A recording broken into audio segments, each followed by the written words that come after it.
Hi everyone, we are from Group Justice League. Welcome to our little low class on the topic Grab and competition.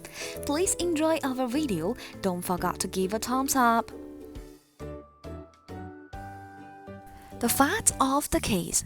The case is between Grabcon SD and BHD and the Malaysian Competition Commission. What happened here?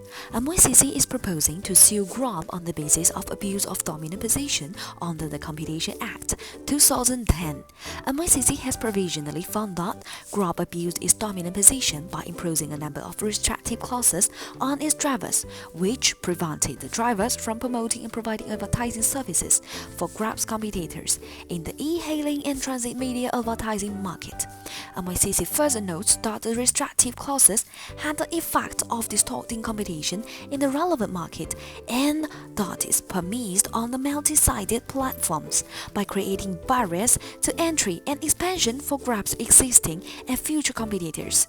MYCC decided to proceed with the suit because they feel that Grab's conduct not only affect e-hailing drivers and competitors, but also the consumers in the long run.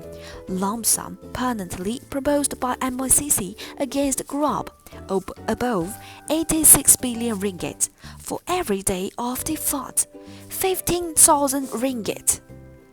What is a dominant position under the Competition Act? Is Grab holding a dominant position? Is holding a dominant position for purchase? What is abuse of dominant position? Have Grab indulged in abuse of its dominant position? Well, let's move on to the law of the issue, the relative law. Section 2 of the Competition Act 2010. Dominant position means a situation in which one or more enterprise possess such significant power in the market to adjust prices or outputs or trading terms without effective constraint from competitors or potential competitors. Section 10 of the Competition Act. Abuse of dominant position is prohibited. Firstly, an enterprise is prohibited from engaging, whether independently or collectively, in any conduct which amounts to an abuse of a dominant position in any market for goods or services. Secondly, without prejudice to a generality of subsection 1, an abuse of a dominant position may include A.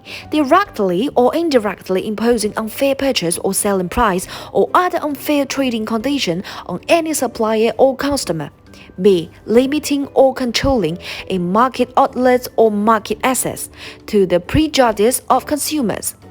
D.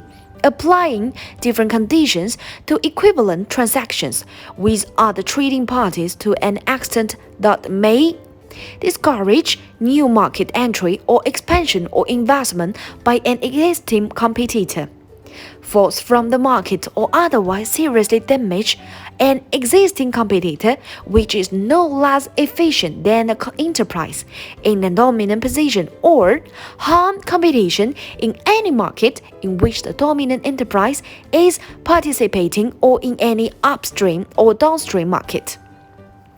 Section 10.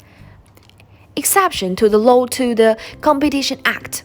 This section does not prohibit an enterprise in a dominant position from taking any step which has reasonable commercial justification or represents a reasonable commercial repulse to the market entry or market conduct of a competitor. Section 10.4. Exception to the law of the competition. The fact that the market share of any enterprise is above or below any particular level share not in itself be regarded as conclusive as to whether that enterprise occupies or does not occupy a dominant position in the market. Well, what is the application of law? It is established that after the acquisition of Uber by Grab, it has reached a dominant position in market under Section 2 of the Act number dispute here.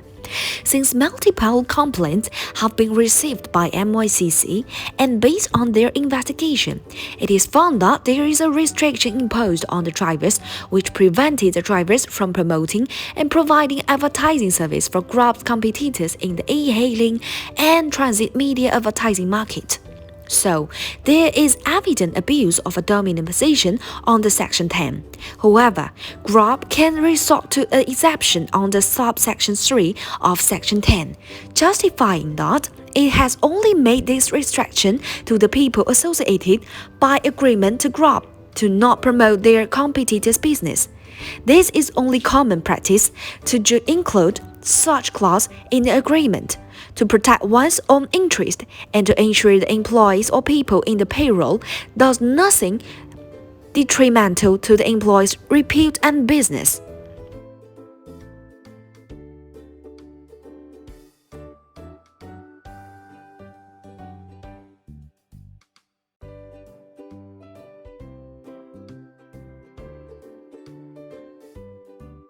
Well, let's do the final conclusion for the issue at the last. The court will scrutinize the various laws and sections invoked and come to judgment or verdict. Court accepts that under Section 2 and Section 10(4), Grab is indeed holding a dominant position in the market without any dispute. However, since Grab has invoked the expression of the law by pointing out that it has not made the entry of competitors difficult by way of any malpractices, but only instructing their own drivers to not indulge in promotional activities or its competitors. The court understands that Grab has only taken reasonable commercial justification or represents a reasonable commercial response to the market entry or market conduct of a competitor. Hence, the court rules in favor of Grab, invalidating MYCC's accusation. Court dismissed.